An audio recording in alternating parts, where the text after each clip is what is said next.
I'm excited to welcome this week's Tiara Talk Show guests, the cast of Sing Me a Story with Belle, and I'll have them introduce themselves to you. Hi, my name is Kris Truelsen. Call me Kris. I was in one episode of the fabulous series playing Uncle Zack, a musician who comes to town and tells all the kids about various musical instruments. It was a great time. Cheers. Hey, it's Jacob Chase. I'm pretty sure I was just named Jacob on the show. And I don't know how many episodes I was in, 6 or 7 or something. But it was a great time from what I can remember. Hi, I'm Hampton Dixon, and I played Hampton. I think sometimes I was credited as Little Hampton in the first season of Sing Me a Story with Belle. Hey, everybody. I'm Julie Brown. I was Julie Van Loo when I did the show. I played the character Julie, and I think I was in maybe 11 episodes. I can't remember, but it was a highlight of my 7-year-old life. It was awesome. Hi, everybody. I'm Jeff Conover, and I was Harmony the cat for both seasons of Sing Me a Story with Belle. I'm so blessed to have you guys on the show today, and Jeff, you're coming back from an episode we did about like maybe earlier in the year, so I'm glad you're back. And hi to everybody else. Thank you guys for doing this, because as a little kid, like, it was a highlight to watch the show. I adored it, loved it so much, and I had like the VHS tapes that they had of it, besides the reruns that I would watch. But they had thankfully those VHS tapes of the show. But it hasn't really had a release since, but who knows what could happen in the future. But this was a pretty prominent show during, the Disney Channel era of the 90s. There was so much going on during that time. And you guys were probably, Jeff, correct me if I'm wrong, but one of the last live TV shows to kind of film on the backlot. The MMC had already ended. Adventures in Wonderland had ended. There was so much going on behind the scenes. So I think this was one of the last series to film there before you guys moved over, if I'm not mistaken, to California. So I do recall all of those shows that you just mentioned prior filming there. And I think after that, it was just non-Disney Channel content that was filming there. I think, Sing Me a Story with Belle being there and being a Disney Channel show was a big deal for, the operations of the Backlot Studio Tour to be able to take guests and stuff through there. So I think you're absolutely right. I think that was the last Disney Channel show that was filmed there. I have very vivid memories of being on the stage and of arriving to the stage. And one thing I remember was, I think it was around the same time that the Tower of Terror ride was being built and finished. And so each time we would arrive, there would be a little bit more that they had finished on it, and seeing them paint it all. And so every time that I go back now to Hollywood Studios with my family and see Tower of Terror, I always think about driving up and seeing it as it was being built. So that's kind of a fun memory that I have. But yeah, being on the stage, I mean, it was awesome. Like, just the set and everybody surrounding you with all this equipment. And I mean, I was 6 and 7 when I did the show. And so I, didn't really know all that was happening behind the scenes, but I remember it just being like an awesome bustle of activity. And I remember people walking through above us and around us, and it was a really cool experience. I'm sure you guys can add more to it. Julie, do you remember when we would stop in the middle of recording, when groups would come through and we'd dance and sing for the tour groups? Oh, yeah, absolutely. That was awesome. That probably upset a few people in the control room.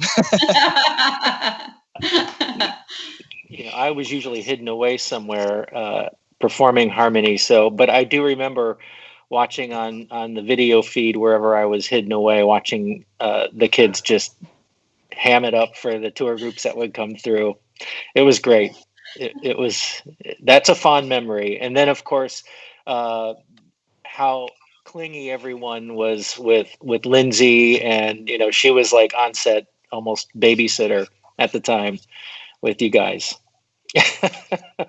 But very professional at the same time. You guys, I was always amazed at how great the kids were, and how quickly you guys all learned your lines, and how just professional everybody was, and your parents too. Any of the kids' parents that were on set and hanging out in the green room, they were always so kind and sweet, and I just remember the camaraderie on that set was fairly special, I would say. You know, everyone was really nice and super supportive, and you know, just fun. It was just a fun place to be. I mean, from the stage manager on through, everyone, we had nothing but fun on that set. The biggest thing I remember as a kid was the puppets. And just, you know, I remember stuff would be shot with the puppets, like close-ups and stuff when we didn't need to be there. But I would always like stick around and like just watch and try to play with the cat and the big book. And then I remember there was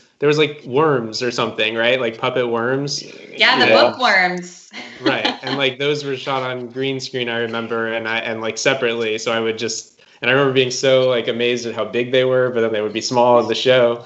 I just love the behind the scenes puppetry of it all. Jacob, do you remember there were those little, we had those little, just for eyeline, the little Lewis and Carroll models that we would put on set so you guys could, if you were interacting with Lewis and Carroll later, your eyeline was set. Those guys, we only had one of each one of those, and I remember they would disappear from time to time. And panic would ensue. But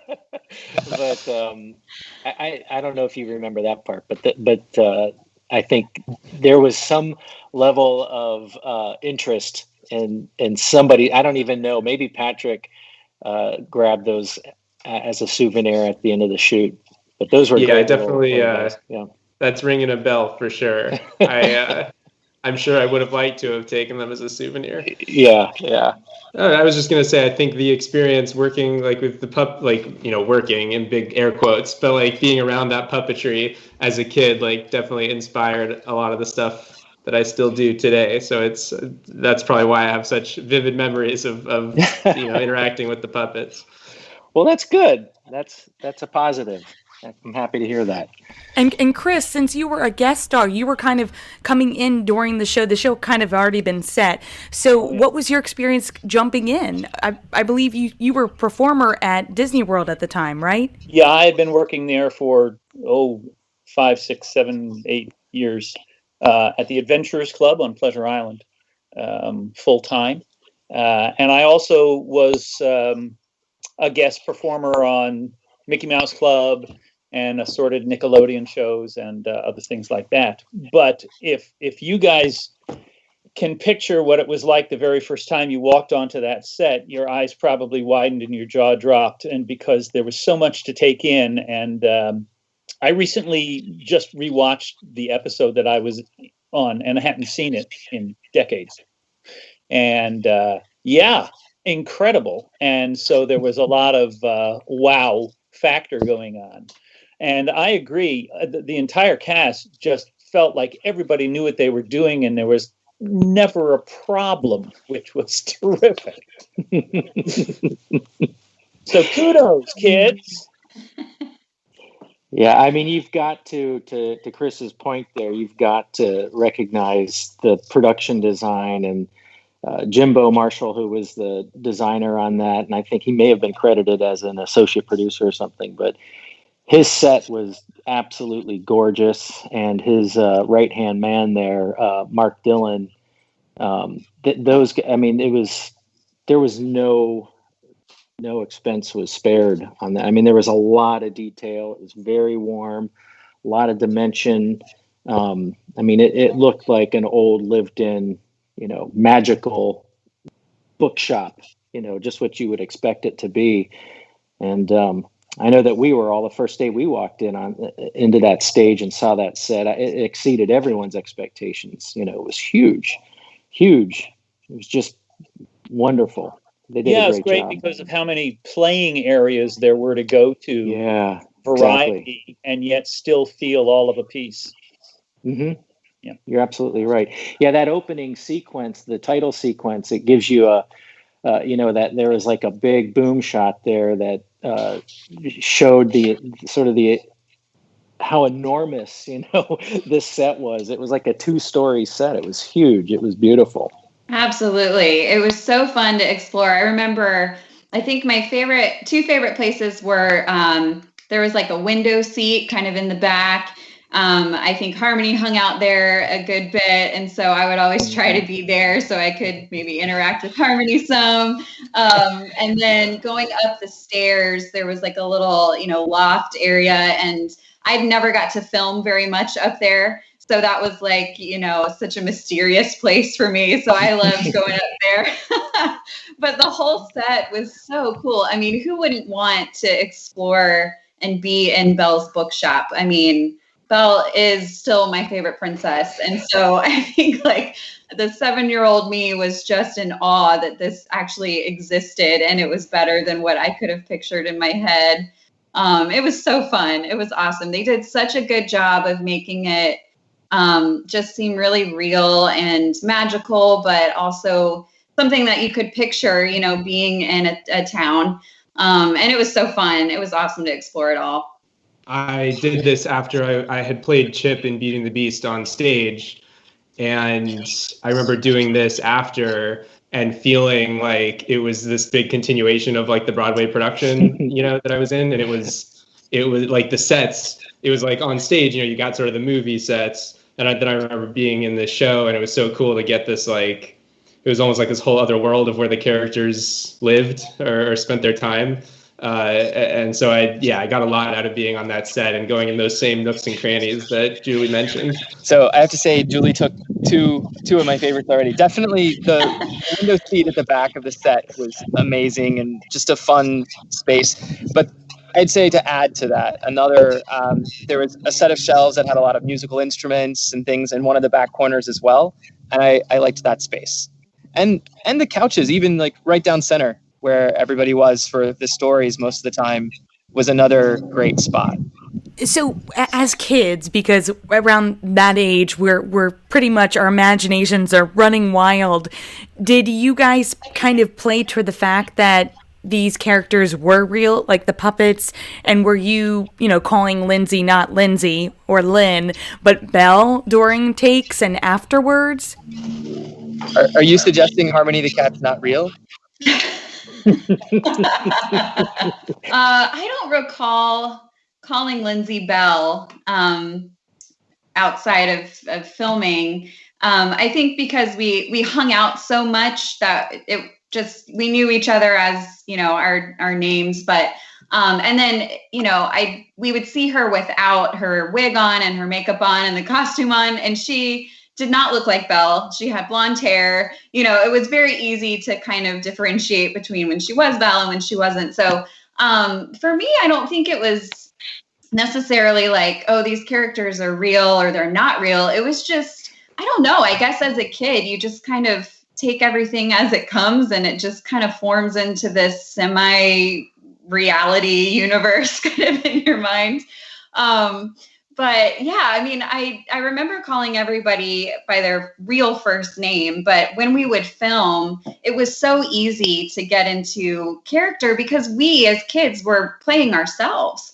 And so I never felt like I was really acting so much as I was just feeding off of what Lindsay would be doing or what Big Book would be doing or Harmony. And so it was really easy to just kind of be like, oh, okay, now we're going to play this together, and it didn't feel like we were acting as much as just, now we're going to play this game together and the cameras are going to be rolling while we play. So, and I think that was really smart of the writers and producers to keep the kids as kids, and not try to make them be a different character than who they were. And for me, that's what made it so enjoyable, was that we got to be ourselves and our own personalities. So, and I think that really shines through in the episodes too, where we each kind of have our own little things that we're known for that we did in the episode. And that was really, I think, just a play off of getting to know one another and seeing what we all enjoyed. So that's what I remember from it. I don't know about you guys, Hampton and Jacob, what you remember. Sounds like you remember a lot more than I do. It's funny that you mentioned like they sort of let you do stuff, like let us be ourselves, because I I was really into magic as a kid, and I remember there was an episode where I was like doing magic tricks, and like I forget what the drama was, something someone else like wanted to know the secret and I wouldn't tell them or something. But I remember like at the time I was like, oh, this is just like me. I love magic. But you saying that makes me think, oh, they must have like there's a reason that was integrated into the plot probably. I tell you, I would say, and just to sort of to echo that comment and that sentiment, you know, the kids, you guys were, I think because you were able to just sort of be who you were and play who you were, that benefited the show because there wasn't the sort of overacting of a child playing a different role. It was almost like, you know, I don't want to call it a reality series, but it was that level of, you know, it was the camera was just sort of peeking into a day in the life of what was going on at Belle's bookshop, right? And the kids were all, I mean, the listening that you guys did and the reacting, and it was all very natural. There wasn't this weird sort of precocious performance by any of the kids at all. You guys were, you know, believable as you know, kids that were coming to visit Belle, and there was no, you know, you weren't putting on anything. It was very natural and great. You guys were wonderful and fun to be around too. You guys were a blast. You made the difficulty of being, at least for me, in some of the positions I had to be in, you know, hidden away. You guys in between takes were always making it fun and keeping it light. And the fact that you enjoyed what we were doing as puppeteers made the hard work worthwhile. So I'll never forget, you know, how sweet you guys were and so kind. It was a very educational show. I thought that was such a draw, and maybe that's something that we're missing today, like on Disney Channel, because, you know, there's a lot of pizzazz, but sometimes I feel like the sincerity of this show and others is kind of lost on some shows today. What did you guys feel about some of the scripts that you had read? Did you feel like they really connected and made a difference? I think so. I have 2 kids myself now, and they're watching Disney Channel now. And a lot of the shows are great and awesome, but I do agree. I feel like there's some that miss kind of that wholesome, educational, like, let's learn a lesson in 30 minutes and everybody's happy at the end. You know, like that's what they need, I think. But yeah, I remember there being you know, in every script there was a lesson. You know, there was some sort of discord that was happening, and Belle would come in and share a story that really highlighted how we could work through it. And they would show like the cartoon and the animation that went along with it sometimes, and songs. And I mean, it was just awesome. It was so great. I think for me, there was one episode that was about me feeling left out because I wore glasses. And still do, obviously. And I remember that being a big episode for me. But as I was reading through the script, I remember talking about it with my mom and, you know, really talking about, like, you know, this is how a lot of kids feel. If they're different, this is how they're going to feel. They feel left out. They feel like they don't get to participate because everyone is excluding them because of the way they look, or, you know, whatever it may be. And so I remember that being a really important episode to me, to make sure I got that point across. And still to this day, I remember that episode and try to draw from it for my own kids, you know, that like being different is okay and it's helpful. And so, yeah, I think the scripts and the writing were just phenomenal. It was presented in such a great way, so appealing to kids. It was really awesome. Yeah, I agree. I think, you know, one of the things, and I'm just paraphrasing a Walt quote here, but, you know, in terms of how this show educated viewers, it was more sort of slipped in through the back, maybe, you know. So I think Walt said something like, I would rather entertain and educate in the process than, you know, and again, I'm paraphrasing, making the education the focus and hope that they're entertained. It was all about, you know, making it entertaining and getting the message across. And I think you're right about how the show was put together. It did teach those those lessons, and but it did it in a way that wasn't, ABC's 1, 2, 3s, or this is what we're going to teach you today. It was, it sort of happened organically, I guess you could say. And Kris, as a special guest star on one of the episodes, you had a lot of songs this time around.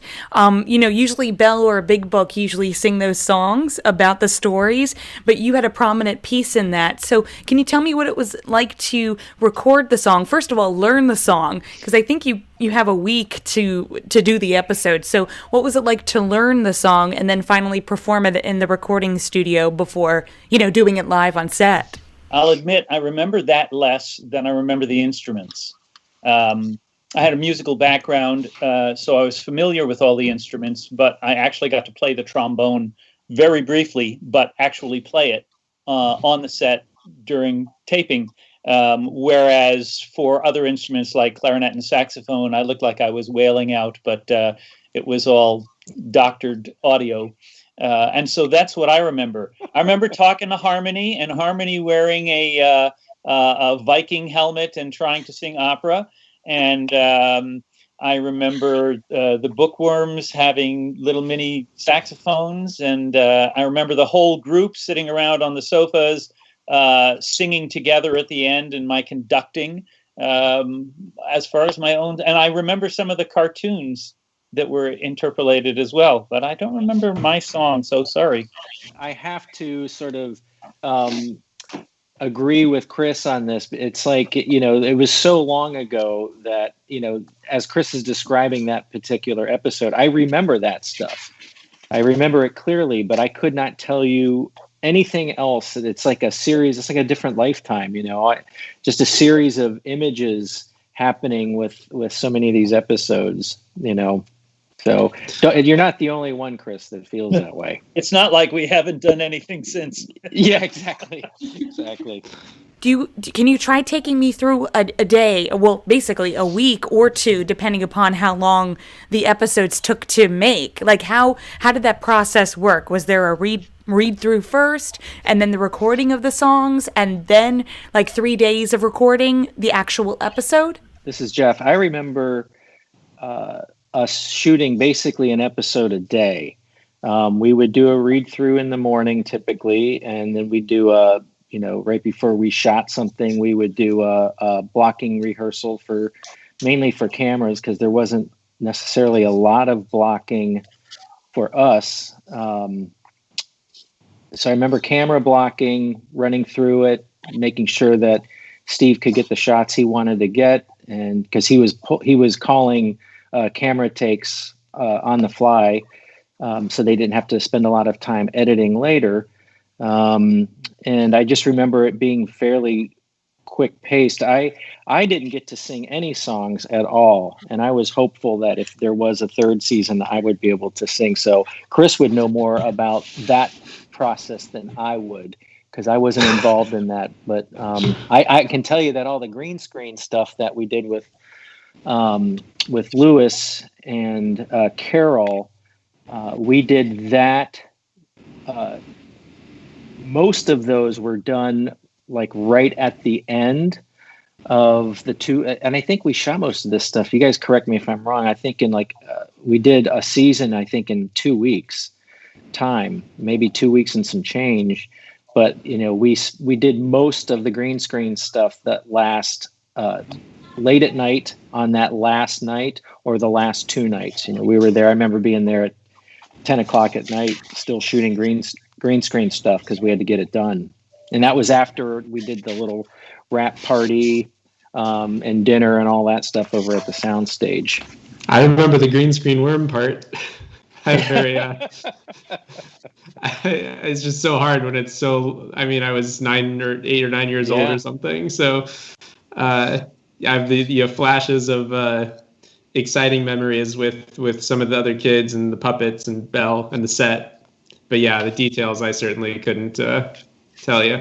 Well, for me, and I can't speak just to what the normal way of things happening was, but when we were waiting between setups or whatever, which wasn't long, because as everyone said, my memory is too that it was one day and things just just whirled by, and everyone seemed so ready that there wasn't a lot of retakes to my memory. But when there was waiting between times, there was me and a lot of kids, and I was a new guy there, so there was a lot of low-level play. Chatter and just having fun and goofing around in a non-obtrusive way. And it was just kind of a joyful playroom of a day. Who was in the second season of Sing Me a Story, Belle, that was shot out in anybody that was shot over I think Burbank? I would have been in that season because Okay. I lived in LA all my life, and I traveled for work a lot, so I don't remember that I ever traveled for the first season of this, but definitely shot here. Now, do you remember, that second season we shot at a soundstage close to the Burbank airport there, the whatever it's called, Bob Hope. Yeah. And it was, I think, a soundstage by name only because we had to stop, constantly stopping for jet traffic that would, jets that were taking off or landing. So we'd be in the middle of a shot and a jet would come in and it would blow the whole shot. And we'd have to reshoot it. And I also remember too, the first maybe 3 days, the AC in that place died. So we were boiling in there, and they had to bring in these portable AC units for the remainder of the week and a half that was left after the air died. Yeah. And I think one of the acting coaches, one of the kids' acting coaches was passing around like frozen grapes. She was every time in between takes, she was walking around with this bowl of frozen grapes. That sounds familiar to me. Whoa, that like jogged this memory in my mind of frozen grapes. That was the first time I'd ever had a frozen grape in my life. I'd never heard of it, and it hit the spot. The only time I've ever had frozen grapes. I'm remembering this. I don't remember the air conditioning being out of the jets, but I do remember partaking in frozen grapes. Yeah, well, the frozen grapes were there because it was so hot in that stage. Yeah. Next time you watch the show, have some frozen grapes with you. Well, I thought it would be fun since Jeff is here and we all love Harmony so much. I thought it would be fun for the KidCast to ask Harmony a question, anything you'd like. It would be nice to keep it appropriate. So just so you guys can get some time to think of a question, I'll ask the first one to Harmony. So Harmony, I know you are such a book cat. You love to read. So what has been one of your favorite books to have ever read in Belle's library bookstore? Let's see. Color Kittens. That's my favorite one. Color Kittens. I like Color Kittens, and I didn't read very much. I was more into coloring and stuff. So, and I just had Belle read to me. I'd say, Belle, bring me over some frozen grapes and read to me, please.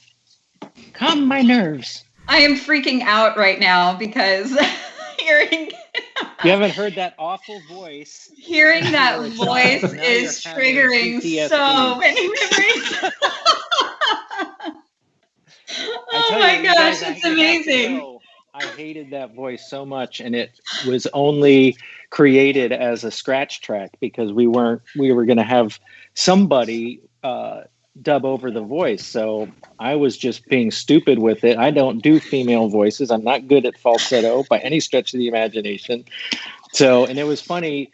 I came up with that one, and Alan Silverberg, who was the writer on it, he came over and we were just sort of throwing out ideas. And what we came up with was essentially she was a mix between Carl from Caddyshack and who else did we liken it to? Carl from Caddyshack and something else. But anyway, I hated the voice, and I was happy that they liked it enough. I think they just got used to it and wanted to keep it, but it certainly made it easier on them to not have to dub it later. But it's not necessarily my fondest performance, but it is It was. I did have fun with it ultimately. Oh my gosh, it's ingrained in my memory forever, and hearing it again is a trip. Oh my gosh. That's funny. Okay, let's see. A question for Harmony. I remember, Harmony, you having several little arguments with Big Book frequently, and I would like to know, are you guys exactly? Are you guys still friends, or do you still argue all the time? He will text me once in a while, and I'll take a day or two to respond, just to keep him humble. And but we still stay in touch. He's a good guy. As he got older, he was old to begin with, but as he's aged, he's become a little bit more mellow. He doesn't feel like he has to tell me everything he knows, so it's okay. We're good. We stay in touch. Christmas cards, that sort of thing. Happy to hear that. Yeah, I miss him. He lives out in LA, of course. Hey, Harmony, I know you continued your acting career after this show. What were some of your favorite roles you played after Sing Me a Story with Belle? Oh, let's see. I had a couple walk-on roles. You didn't really get to see me. I was kind of way in the background. On Gilmore Girls, I did a couple of things, like in the back. If you see in the town square, I did some Gilmore Girls, and no speaking roles though, and I can't understand why. My voice is fantastic, my acting's phenomenal. I don't get it.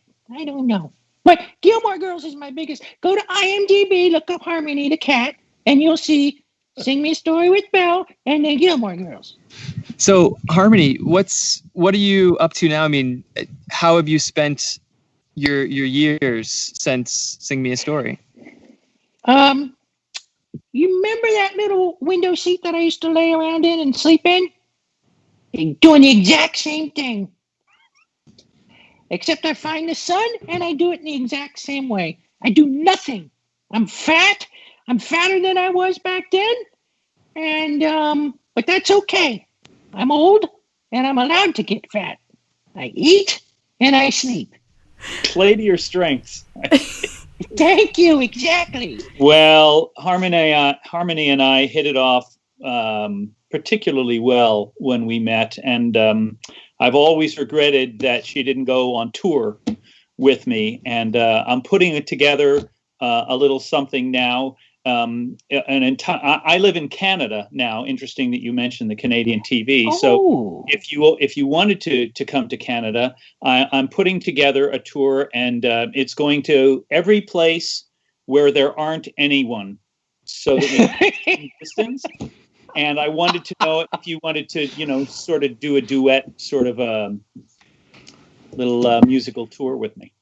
Yeah, I'd love to. Let's get the band back together. Okay, what are your favorite musical styles that you would like to include? Because I need to make a list. Well, Cat Scratch Fever, I like a little rock and roll. I play that really well on the kazoo, right? So I think kazoo and you playing the trombone's all we need. Oh, that show is called Heartland. That's what it was. Heartland. I was a barn cat in Heartland, but they cut me out. That's what that Canadian show was. All right. As long as we don't do any, hits from Cats. No! Oh, my goodness. Not on the list. I draw the line somewhere, and that's it. That's what you call a no-can-do. Deal breaker. Yeah. Big time. Oh, it's so great to hear Harmony again. We just have a podcast of just Harmony, like just giving, her thoughts on the world and happenings. I would listen to that. I think that would be amazing. Let's call Patrick and see if he wants to get involved. Perfect. Well, before we end our interview, I have 3 Disney-themed questions I asked to all of my guests. So Jeff actually already partook in this, but Jeff, you can do so again, and I'll have Jeff start, followed by Kris, and then Jacob and Hampton and Julie. So the first question of our Fab 3 is our Donald question. So what was one of your favorite Disney films to see in the movie theater? God, it would have to be the original Winnie the Pooh. Of course, that was in re-release, so that was early 70s. And then Herbie the Love Bug. As a little kid, Herbie was magical as far as I was concerned. Loved Herbie. Yeah, anything with Dean Jones, really. The first you're right. line for me was Fantasia, and again, probably a re-release, but I saw it at Radio City Music Hall. So a screen, the size of a football field really kind of brought that baby to life. Wow, that's amazing. Toy Story opening weekend at the El Capitan. Nice. Very nice. Pretty epic. I'm going to say The Lion King. The music, the whole ethos of that was just amazing. Obviously, the original, the animated Lion King. Yeah, I remember going to see The Lion King as well.